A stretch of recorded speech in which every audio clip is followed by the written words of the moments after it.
আল্লাহর নবীর সাহাবী হযরতে আব্দুল্লাহ আনসারী রাদিয়াল্লাহু তাআলা গরীব সাহাবী মসজিদে নববীর মধ্যে আসেন।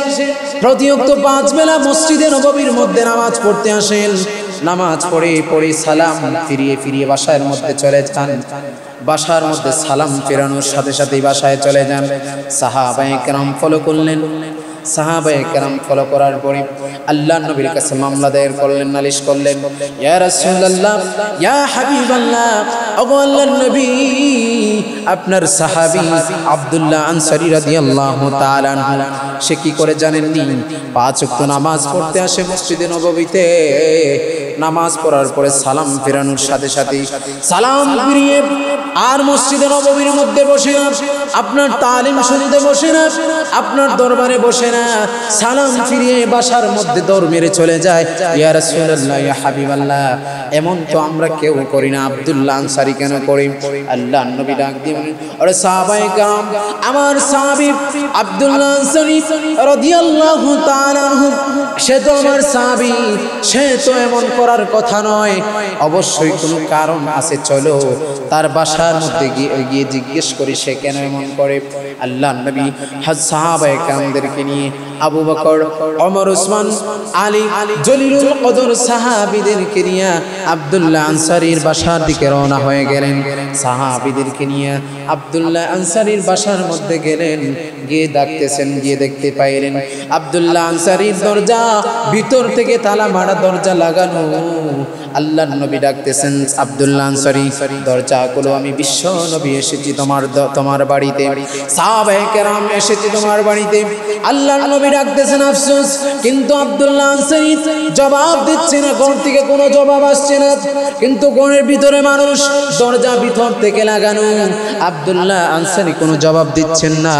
সাহাবায়ে কেরাম ডাকতেছেন, ভাই আব্দুল্লাহ আনসারী, দরজা খুলো রে, আল্লাহর নবী তোমার বাসার মধ্যে চলে এসেছেন, দরকারি কথা বলার জন্য তোমার দরবারে আসা হয়েছে, তোমার বাড়িতে আসা হয়েছে। আল্লাহর নবী ডাকতেছেন, সাহাবায়ে কেরাম ডাকতেছেন, আফসোস, কিন্তু আব্দুল্লাহ আনসারী কোনো জবাব আসছে না। আল্লাহর নবী এক সময় বলেন, সাহাবায়ে কেরাম হয়তো বা কোনো সমস্যার মধ্যে আছে, চলো আমরা মসজিদে নববীর মধ্যে চলে যাই। মসজিদে নববীর মধ্যে যখন নামাজ পড়তে আসে তখন জিজ্ঞেস করবা কেন এমন করে, চলো আমরা চলে যাই। আল্লাহর নবী সাহাবায়ে কেরামদেরকে নিয়ে চলে যাচ্ছেন।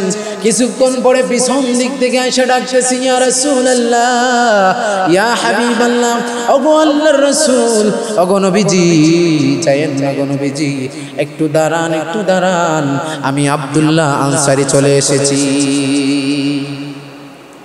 একটু দাঁড়ান।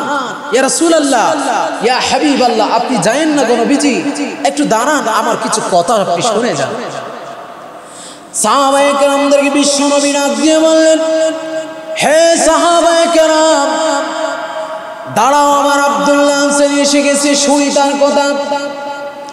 আব্দুল্লাহ আনসারীকে জিজ্ঞেস করা হলো, হে আব্দুল্লাহ আনসারী, আমি বিশ্ব নবী তোমার বাসায় আসলাম, সাহাবায়ে কেরাম আসলো, তোমাকে ডাকা হলো, সাহাবায়ে কেরাম ডাকলো, আমি ডাকলাম, কোন জবাব দিলা না কেন?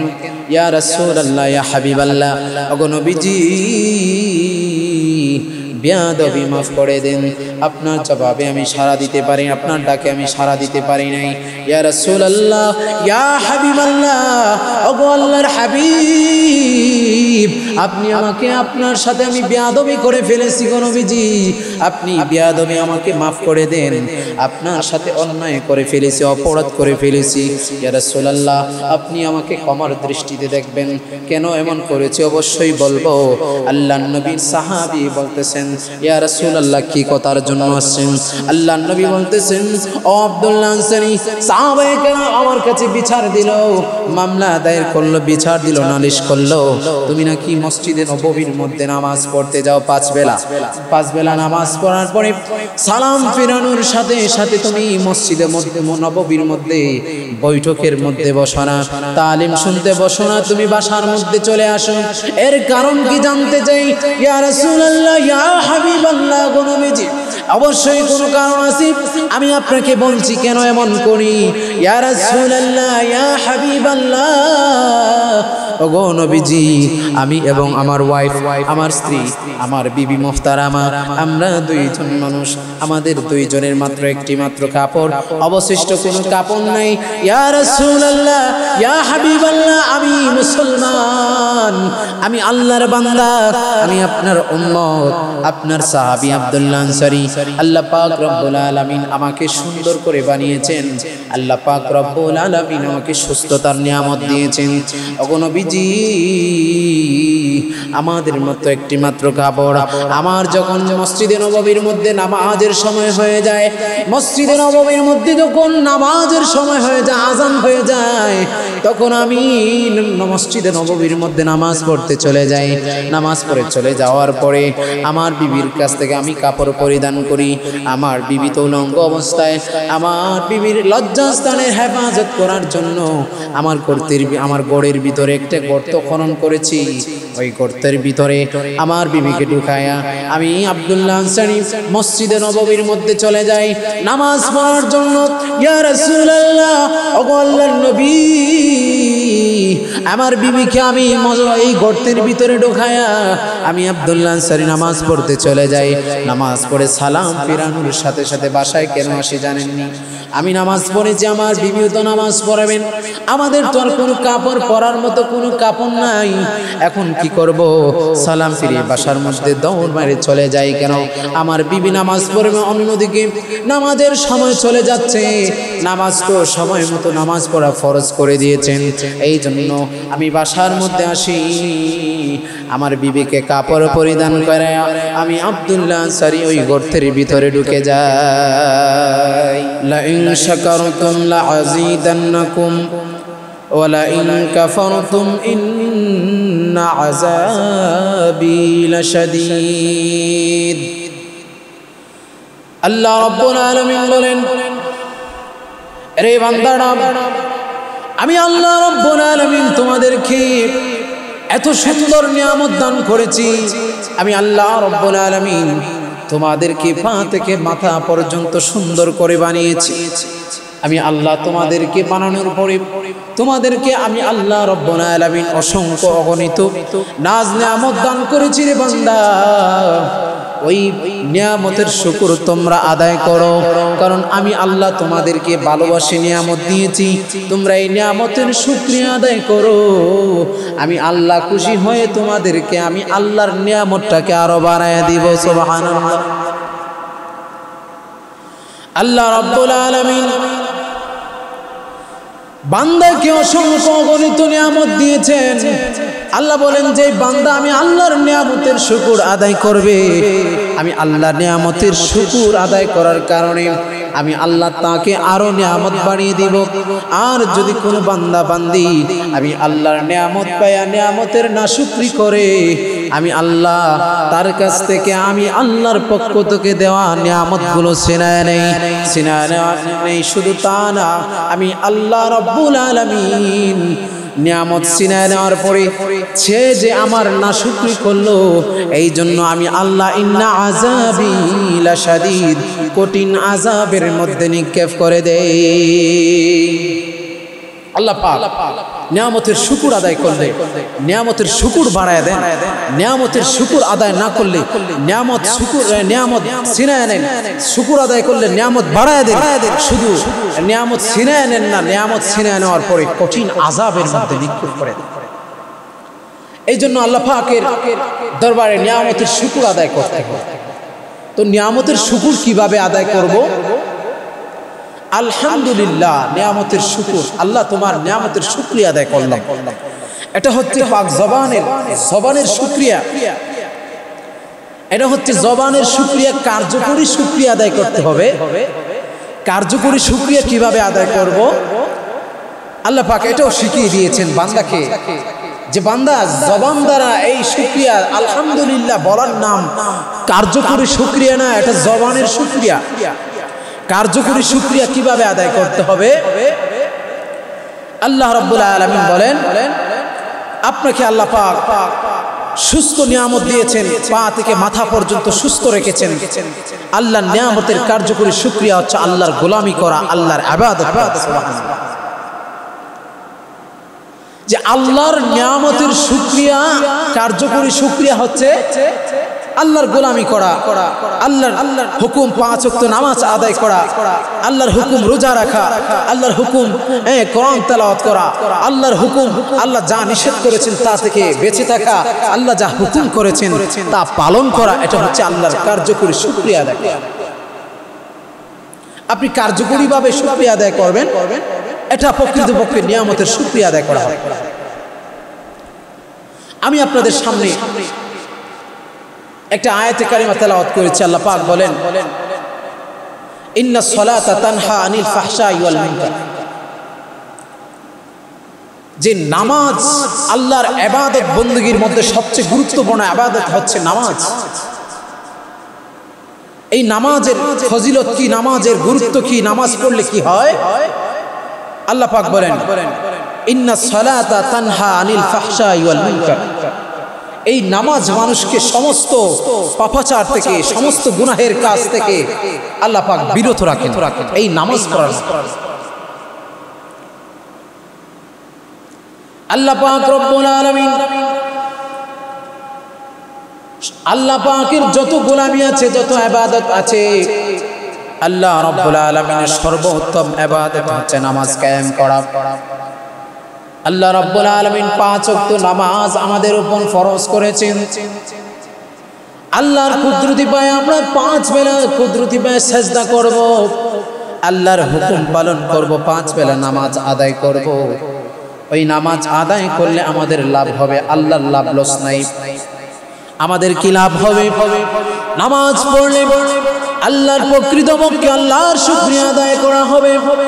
এই নামাজের মাধ্যমে আল্লাহর সাথে কথা বলা হয়, আল্লাহর সাথে কথোপকথন হয়, আল্লাহর সন্তুষ্টি অর্জন করা হয়, আল্লাহকে রাজি খুশি করা হয়, আল্লাহকে রাজি খুশি করা হয়।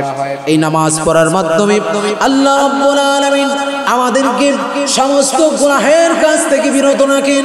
আল্লাহ রাব্বুল আলামিন আমাদেরকে গুনাহের কাজ করতে দেন না। আমরা 5 বেলা নামাজ পড়ি, নামাজ পড়ে যখন মসজিদ থেকে বের হই, না যায় নামাজের মুসল্লা থেকে যখন সরে যাই, নামাজ পড়ার পরে যখন শয়তান ধোঁকা দিয়ে দেয়, মন ভরে এই লোক, তোমার দ্বারা গুনাহের কাজ করা সম্ভব না, কারণ তুমি নামাজি, তুমি তো সবে মাত্র নামাজ পড়ে আসলা, তুমি আল্লাহর কুদরতি পায়ে সিজদা করে আসছো রে বান্দা, তুমি কেমনে গুনাহের কাজ করতে পারো? আপনাকে বাধা দিবে, আপনাকে নামাজ ব্যক্তিকে গুনাহ করতে দিবে না। নামাজি ব্যক্তিকে আল্লাহ পাক রব্বুল আলামিন শয়তানের ধোঁকা থেকে হেফাজত করবেন, গুনাহের কাছ থেকে হেফাজত করবেন। নামাজকে গুরুত্ব দিতে হবে।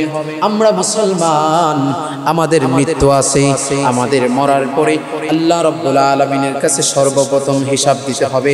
আপনাদের সামনে একটা হাদিস পেশ করেছি। আল্লাহর রাসূল বলেন, আউয়ালু মা ইয়াহাসাবু বিহিল আবদু ইয়াউমাল কিয়ামাতিস সালাহ। আল্লাহর রাসূল বলেন, আল্লাহ পাক রব্বুল আলামিন মরার পরে বান্দা বান্দির হিসাব নেবেন। হিসাব নেওয়ার সর্বপ্রথম হিসাব আল্লাহ রাব্বুল আলামিন নামাজের হিসাব নেবেন। হিসাব হবে। আল্লাহ রাব্বুল আলামিন এই দুনিয়ার জমিনে আপনাকে আমাকে দুনিয়ার জমিনে প্রেরণ করেছেন। আল্লাহ রাব্বুল আলামিন সৃষ্টি করেছেন। আল্লাহ রাব্বুল আলামিন বান্দা বান্দিরকে এই দুনিয়ার জমিনে পরীক্ষার জন্য পাঠিয়েছেন। আল্লাহ রাব্বুল আলামিন লক্ষ্য উদ্দেশ্য নিয়ে পাঠিয়েছেন। আল্লাহ রাব্বুল আলামিন বলেন, ওমা খালাকতুল জিন্না ওয়াল ইনসা ইল্লা লিয়াবুদুন। আল্লাহ রাব্বুল আলামিন বলেন, মানুষ এবং জিন জাতিকে আমি আল্লাহ কেবলমাত্র শুধুমাত্র সৃষ্টি করেছি আমি মাওলা পাকের গোলামি করার জন্য। আমাদের কে উদ্দেশ্য করে পাঠিয়েছেন আল্লাহ পাক আল্লাহর গোলামির জন্য। আল্লাহর গোলামি করতে হবে। আল্লাহর গোলামি ছাড়া আল্লাহর সন্তুষ্টি অর্জন করা সম্ভব না। আল্লাহর তৈরি জান্নাত পাওয়া সম্ভব না। আল্লাহ পাকের জান্নাত তৈরি জান্নাত পেতে হলে দুনিয়ার জমিনে আল্লাহ পাকের ইবাদত বندگی করতে হবে। এই দুনিয়া হচ্ছে, আল্লাহ রাসূল বলেন আদ-দুনিয়া মাজরাতুল আখিরা, দুনিয়া হচ্ছে আখিরাতের ক্ষেত স্বরূপ। এই দুনিয়ার জমিনে আখিরাতের ফসল অর্জন করতে হবে। ফসল করার পরে মৃত্যুর পরে আল্লাহ পাক এই ফসল আমাদেরকে, আপনাকে, আমাকে আল্লাহর তো এই জান্নাতের পুরস্কার দিয়ে দিবেন। এই জন্য দুনিয়ার জমিনে আপনার ফসল করতে হবে, আপনার পরিশ্রম করতে হবে, আল্লাহর গোলামি করতে হবে। এই জন্য আল্লাহর ইবাদত, সর্বপ্রথম ইবাদত নামাজের পাবন্দি করতে হবে, নামাজ পড়তে হবে। এই নামাজের গুরুত্ব, আমরা মুসলমানের সন্তান, আমরা মুসলমানের সন্তান হয়ে আজকে আমরা নামাজ পড়তেছি না, আল্লাহর ইবাদত নামাজ কায়েম করতে পারতেছি না। কারণ দুনিয়ার মহব্বত আমাদের অন্তরে ঢুকে গেছে।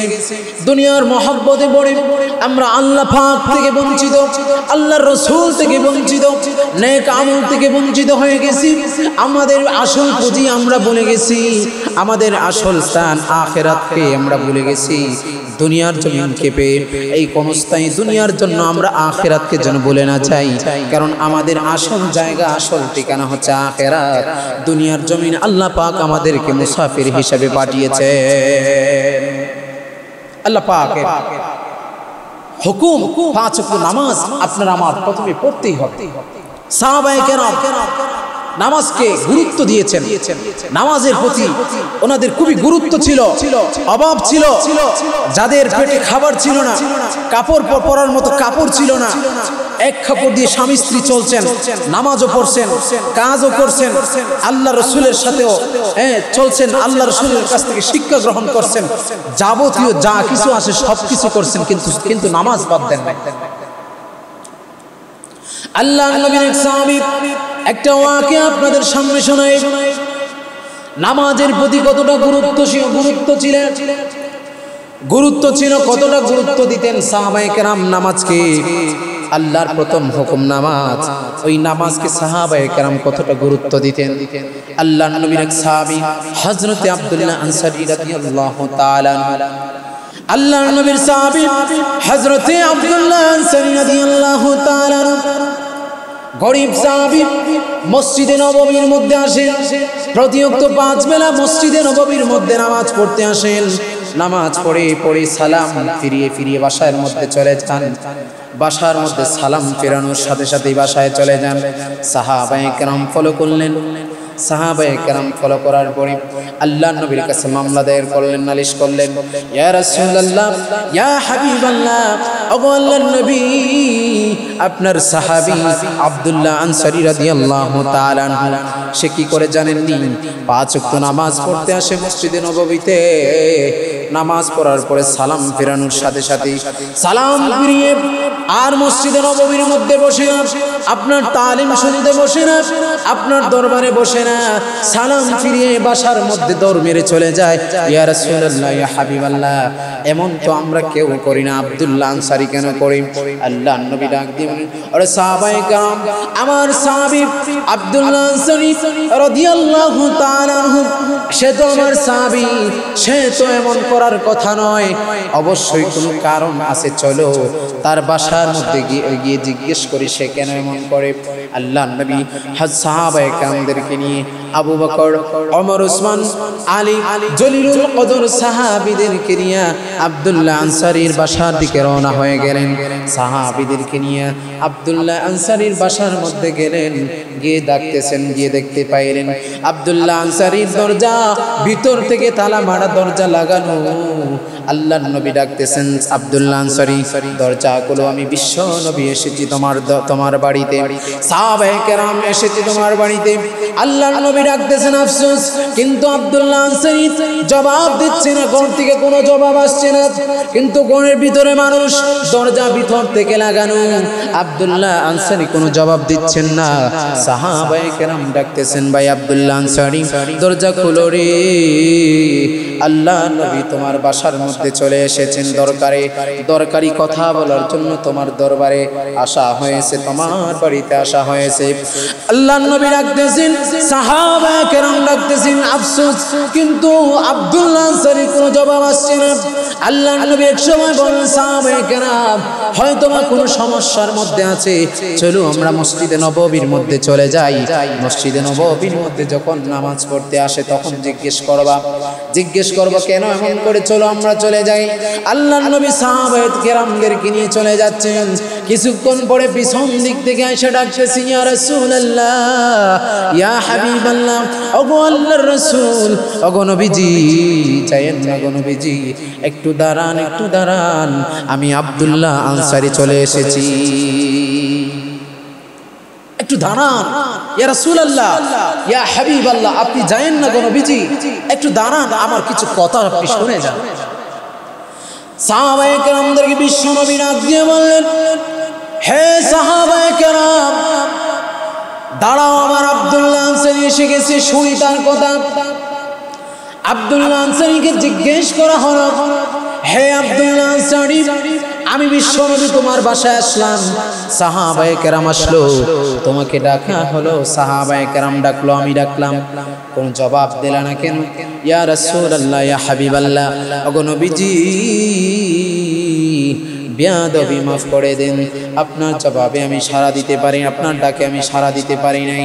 ইয়া রাসূলুল্লাহ, ইয়া হাবিবাল্লাহ, ওগো আল্লাহর হাবিব, আপনি আমাকে, আপনার সাথে আমি বেয়াদবি করে ফেলেছি গো নবীজি, আপনি বেয়াদবি আমাকে মাফ করে দেন, আপনার সাথে অন্যায় করে ফেলেছি, অপরাধ করে ফেলেছি।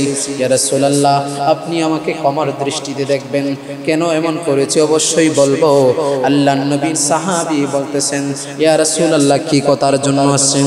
আল্লাহর নবী বলতেছেন, ও আব্দুল্লাহ আনসারী, সাহাবায়ে কেরাম আমার কাছে বিচার দিল, মামলা দায়ের করলো, বিচার দিল, নালিশ করলো, তুমি নাকি মসজিদে নববীর মধ্যে নামাজ পড়তে যাও, পাঁচ বেলা নামাজ পড়ার পরে সালাম ফেরানোর সাথে সাথে তুমি মসজিদে নববীর মধ্যে বৈঠকের মধ্যে বসো না, তালিম শুনতে বসো না, তুমি বাসার মধ্যে চলে আসো। এর কারণ কি জানতে চাই। ইয়া রাসূলুল্লাহ, ইয়া হাবিবাল্লাহ, গো নবীজি, অবশ্যই কোনো কারণ আছে, আমি আপনাকে বলছি কেন এমন করি। ইয়া রাসূলুল্লাহ, ইয়া হাবিবাল্লাহ, ওগো নবীজি, আমি এবং আমার ওয়াইফ, আমার স্ত্রী, আমার বিবি মুহতারামা, আমরা দুইজন মানুষ, আমাদের দুইজনের মাত্র একটি মাত্র কাপড়, অবশিষ্ট কোনো কাপড় নাই। ইয়া রাসূলুল্লাহ, ইয়া হাবিবাল্লাহ, আমি মুসলমান, আমি আল্লাহর বান্দা, আমি আপনার উম্মত, আপনার সাহাবী আব্দুল্লাহ আনসারী।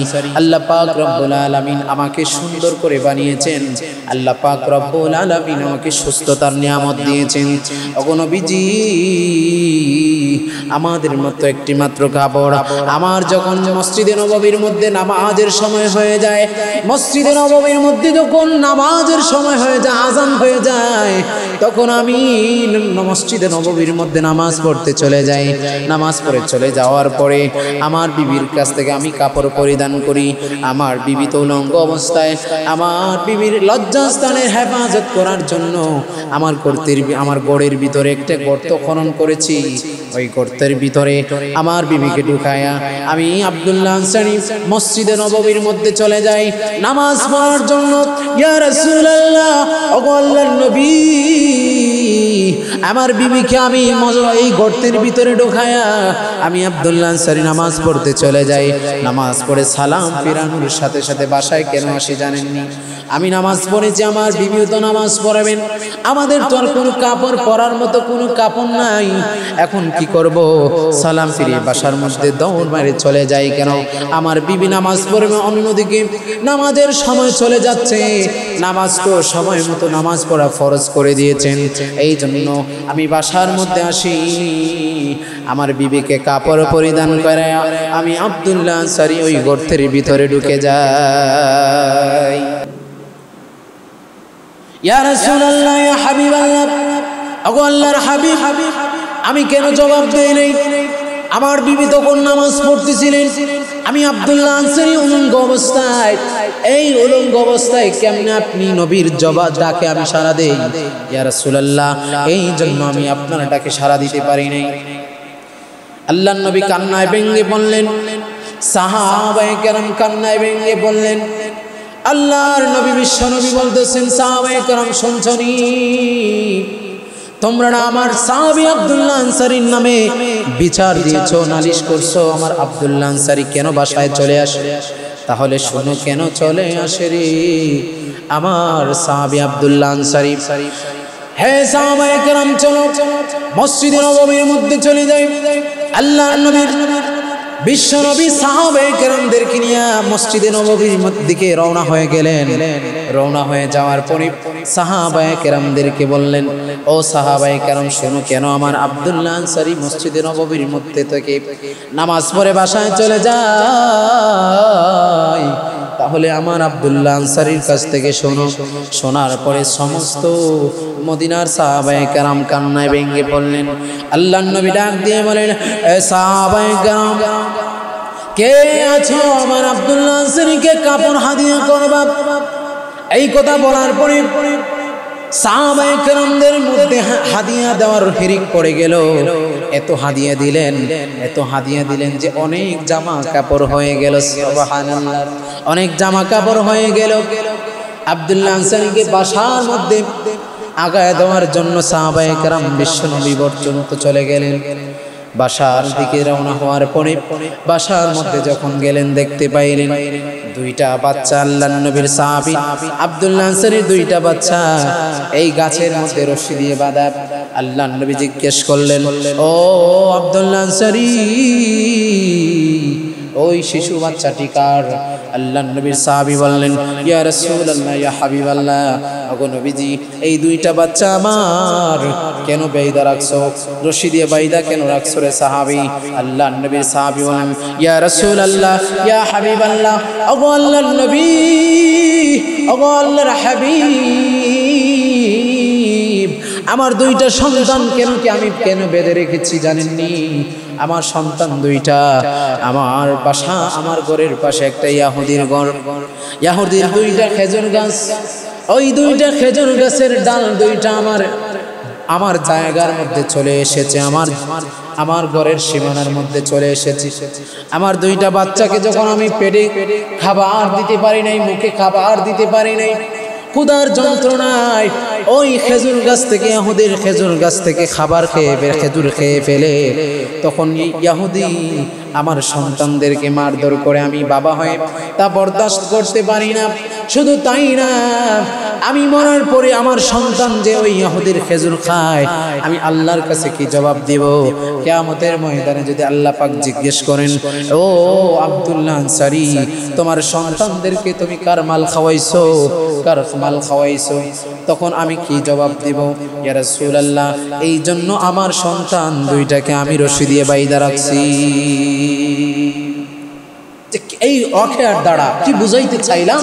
যে সাহাবায়ে কেরাম নামাজকে গুরুত্ব দিয়েছেন। কাপড় ছিল না, একটি মাত্র কাপড়, বিবিকে গর্তের ভিতরে ঢুকায়া নিজে নামাজ পড়ছেন, নিজে গর্তের ভিতরে ঢুইকা স্ত্রীকে নামাজ পড়ার সুযোগ করে দিয়েছেন সাহাবায়ে কেরাম। এটা মাথার মধ্যে রাখতেন যে আমি মুসলমান, আমি মুসলিম, আমি নবীর সাহাবী, আমি আল্লাহর গোলাম, আমি আল্লাহর বান্দা। আমার সর্বপ্রথম কাজ হচ্ছে নামাজ পড়া। নামাজ না পড়লে আল্লাহর কাছে প্রিয় হওয়া যাবে না। এখন আমাদের সমাজে কিছু কিছু ভদ্রলোক আছে, বলে যে ভাই আপনি নামাজ পড়েন না কেন? লোকেরা জিজ্ঞেস করে বলে যে নামাজ পড়েন না কেন? উঠে বলে আমি শুধু নামাজই পড়ি না, বাকি সব আমার ঠিক। আমি তো মাশাআল্লাহ গরিবদের সাহায্য করি, রমজানে রোজা রাখি, কোরআন তেলাওয়াত করি, আমি দাড়ি রাখছি, টুপি পরি, মাথায় শরীরে পাঞ্জাবি পরি, আমার সবকিছু ঠিক আছে, কিন্তু ব্যস্ততার কারণে, সময়ের অভাবে আমি ঠিকঠাক মতো নামাজ পড়তে পারি নাই, নামাজ পড়তে পারি না। আমার বাকি সব ঠিক, কিন্তু একটাই নামাজ পড়ি না। নামাজে সে ভুলই মনে করে না, অপরাধ মনে করে না। নামাজ ভুল কিনা, নামাজ না পড়লে আল্লাহর কাছে কতটা দামি অদামি, এটা এর জন্য একটা উদাহরণস্বরূপ কিছু কথা আপনাদেরকে বলি। যে একটা লোক সলিমউদ্দিনের পোলা কলিমউদ্দিন তার ছেলের বিয়ে করাইবে। এখন ঘটক সাহেব বলল যে মেয়ের বাড়ি তো বহুদূর, পাত্রীর বাড়ি তো বহুদূর, এত দূর কি বিয়ে করাবেন? তো ছেলের বাবাটা বলে উঠল যে মেয়ে যদি ভালো হয় ভাই, দূর হলে সমস্যা কি? তো ছেলের বাবা বলল তাহলে বিয়ের কথাবার্তা মেয়ের বাবাকে, মেয়ের গার্জিয়ানদেরকে বলো। তো মেয়েটা কেমন? ঘটক সাহেব বলল মাশাআল্লাহ, মেয়েটার পা থেকে মাথা পর্যন্ত এত সুন্দর, তার চুল মাশাআল্লাহ একবারে মাটির মধ্যে গড়ায়, অনেক লম্বা চুল, হাতের আঙ্গুলি খুব সুন্দর সুন্দর, চক্ষুগুলা মাশাআল্লাহ সুন্দর সুন্দর, কান সুন্দর, টুট সুন্দর, চেহারার ফেজ সুন্দর, রং সুন্দর, কথার যে সুর কণ্ঠ সেটাও সুন্দর, উঁচা লম্বা সব ঠিকঠাক, কাজ কাম যেগুলা রান্না বান্না থেকে নিয়ে যত ধরনের কাজ আছে, পিঠা বানানো, যত ধরনের রান্না বান্না কাজ কাম আছে মহিলাদের, সবগুলো সে জানে, সবগুলো সে জানে, সব যোগ্যতা তার মধ্যে আছে। তবে সমস্যার মধ্যে একটা গুণ খারাপ। তো ছেলের বাবা বলল কি গুণ খারাপ? ঘটক সাহেব বলল আরে ভাই 100টার মধ্যে 99টা গুণ আপনি শুনলেন, 99টা গুণই ভালো, একটা গুণ খারাপ। মানুষ বলতেই তো ভুল হয়, মানুষের তো একটা গুণ খারাপ থাকবেই, তাক 99টা শুনছেন, একটা শোনার দরকার নেই। ঘটক সাহেব বলতেছে যে 99টা গুণ ভালো, একটা গুণ শুধু ভালো না, 99টা ভালো, একটা গুণ খারাপ, তাক একটা গুণ আর শুনতে হবে না। বিয়ের কথাবার্তা বলি, বিয়ের কাজ সম্পন্ন করার জন্য আমরা বিয়ের কাজ এই কথাবার্তা বলে আমরা বিয়েটা আগাই, এরকম বলতেছে। ঘটক সাহেবকে ছেলের বাবা বলল আরে ভাই, কষ্ট করে 99টা গুণ বলছো, মেয়ের 99টা গুণই ভালো, কিন্তু একটা গুণ খারাপ, এই খারাপ গুণটা আমাকে শোনাও না, আমার শুনতে বড্ডই মন চাচ্ছে, একটা গুণ খারাপ কি? ছেলের বাবা কে এই ঘটক সাহেব বলল 99টা গুণ ভালো, একটা গুণ ভালো না, সেটা হচ্ছে মেয়ের চরিত্র ভালো। মেয়ের চরিত্র ভালো না, এই চরিত্র ভালো না হওয়ার কারণে ছেলের বাবার কাছে, সমাজের কাছে এই মেয়ের 99টা গুণ আর গুণ থাকবে না, 99টা গুণের আর কোনো মূল্যায়ন থাকবে না। একটা খারাপ গুণ থাকার কারণে, চরিত্র না ভালো না হওয়ার কারণে আল্লাহ পাক রব্বুল আলামিনের কাছে ঠিক তেমনি ভাবে আপনি যত কিছু আমল করেন না কেন, আপনি নামাজ পড়বেন না, আল্লাহর কাছে আপনার যত ধরনের আমল, আপনি একবার আল্লাহর ওলি হয়ে যান, নামাজ পড়বেন না, আল্লাহর কাছে আপনি প্রিয় হতে পারবেন না। এই জন্য ভাইরা আসুন, নামাজ ছাড়া আপনার জান্নাতে যাওয়া সম্ভব না। মৃত্যুর পর আপনার কিয়ামতের মাঠ কায়েম হবে, আল্লাহ পাক হিসাব দিবেন নামাজ পড়ছো কিনা। নামাজ আগে যদি আপনি নামাজ পড়ে থাকেন, আপনার সহজ হিসাবগুলো সহজ হবে। এই জন্য ভাইরা আসুন, আল্লাহ পাক রব্বুল আলামিন আমাদেরকে যা বললাম, যা শুনলাম, আপনাকে, আপনাদেরকে, আমাকে সহ এগুলার উপর আমল করার তৌফিক দান করুক। ওয়া আখিরু দাওয়ানা আনিল হামদুলিল্লাহি রাব্বিল আলামিন। আসসালামু আলাইকুম ওয়া রাহমাতুল্লাহি ওয়া বারাকাতুহু।